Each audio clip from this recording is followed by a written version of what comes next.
1913, in Paris, a van takes a woman to a psychiatric asylum. She is Camille Claudel, one of the most acclaimed artists of her time. The doctors have diagnosed her as mad and her family wants to have her committed. She accuses one man of persecuting her, Auguste Rodin. He's a world-famous sculptor. Together they had a passionate relationship, made up of love and artistic creation.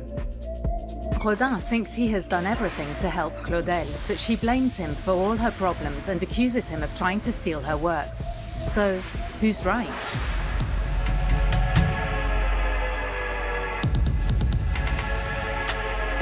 In 1864, Camille was born into a rather strict middle-class family with a father who worked in the treasury and a mother who was a housewife.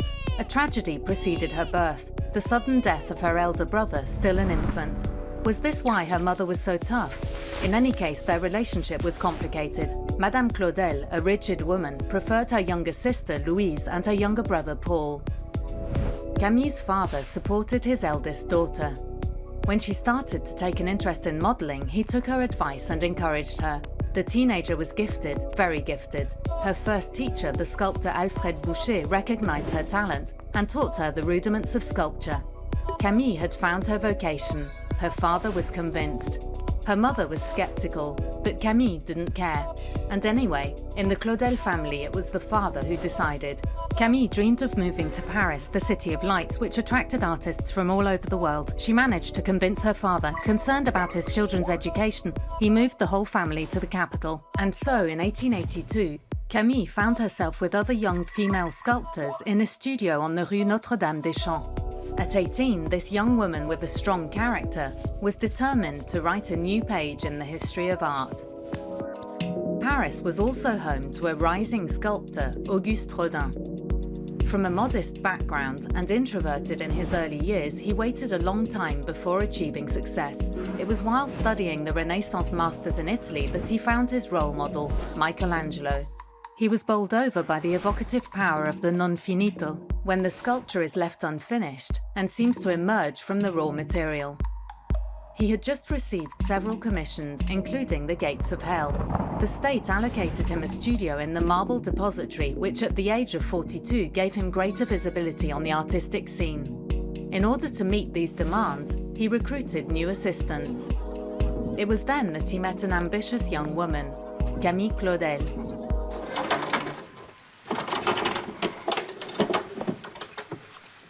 Vous avez compris la tête et le cou, mais vous n'avez pas traité le corps.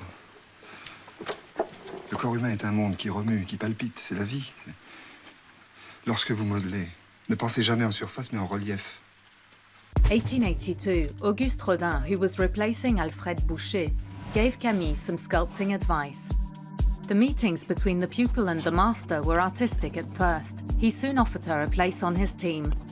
This is how she came to participate in Rodin's commissions, such as the Gates of Hell and the Burghers of Calais, for which she made hands and feet. Rodin was won over, at last an artist with whom he could exchange ideas and refine his sculptures. He felt understood. He consulted her about everything and deliberated endlessly with her. He who had spent his life in creative solitude understood that fate had just given him the most unexpected gift, his artistic alter ego. And the best part was that love was part of the gift. Camille Claudel, barely 20, and Auguste Rodin, 44, embarked on a passionate affair that would last 10 years. Camille's love and influence transformed Auguste, who had been so shy but was now more confident and daring. The two of them were on the verge of heaven. It was an intense period of mutual emulation and creation. The two influenced each other so much that it was sometimes difficult to know which was which. Around 1886, Claudel created Young Girl with a Sheaf in terracotta. Rodin was seduced by this work and used it as a starting point for a marble sculpture he called Galatea. This was not plagiarism, but on the contrary, a way of paying tribute to the young artist. Rodin increased the portraits of his muse, Camille with short hair, Camille with hat. Years later, he would represent her again with Aurora, Thought, The Convalescent, and France. Meanwhile, Claudel modelled Rodin's features. This strikingly truthful portrait shows both her love and her assimilation of his teachings. And when she executed an embracing couple, how could we not see in it the expression of the passion that bound her to Auguste? Called Sakuntala, this work, exhibited at the Salon des Artistes Français, earned her a first mention in 1888.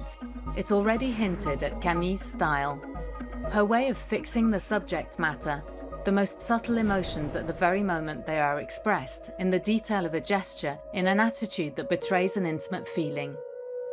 Art critics were beginning to take an interest in her.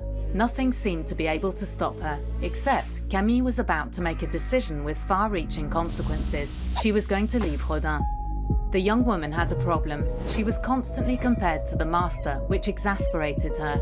She tried to get away from him and his somewhat overwhelming influence, and devote herself exclusively to her sculpture. Moi, j'ai toujours ressenti la nécessité pour nous de vivre sur un pied d'égalité. Mais tout le travail que j'ai fait pour toi était bien.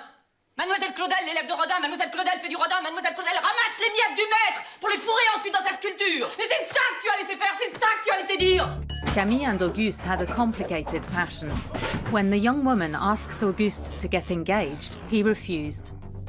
For the sculptor had a double life. He was also the companion of Rose Beuret, whom he met in 1864, the same year Camille was born. They had a son he didn't recognize as his, but Auguste refused to abandon the companion who had gone through years of misery with him. For her part, Camille Claudel had at least one abortion, clandestinely of course, as this act was severely punished by law. Overwhelmed, she decided to separate from her lover, but these disappointments had weakened her. Her mental health was suffering. Especially as she was also distancing herself from her family, who helped her financially but often wondered about her recurring lack of money. Then there was her brother, Paul Claudel, whom she remained very close with. He was a writer. He knew the trials and tribulations of artistic creation, but his diplomatic career took him all over the world, from the United States to China, and kept him at a distance from his sister. The young woman became more and more isolated. 1892, Claudel threw herself wholeheartedly into an artistic adventure that was as radical as it was solitary. In just a few years, she produced her most personal masterpieces: Les Causeuses, which she produced in a naturalist vein; The Wave, in which she revealed her fascination for Japanese art; two small jewels that contrasted with the increasingly imposing size of Rodin's creations. Unlike Rodin, Camille employed few practitioners. She most often created her own sculptures and spent months carving marble, even if it meant wearing herself out. She set herself real technical challenges, tackling materials as difficult as onyx marble. In 1898, she perfected The Mature Age, an allegorical figure of the passing of time in which a man turns away from a young woman who implores him, only to be carried away by an old woman who represents death. With this work, Camille also dramatized her own breakup with Rodin and revealed the extent of her torment. Peux-tu réduire ce que nous avons vécu à cette image-là? Tu me représentes comme un pantin, désarticulé par deux femmes. Cette caricature est ignoble.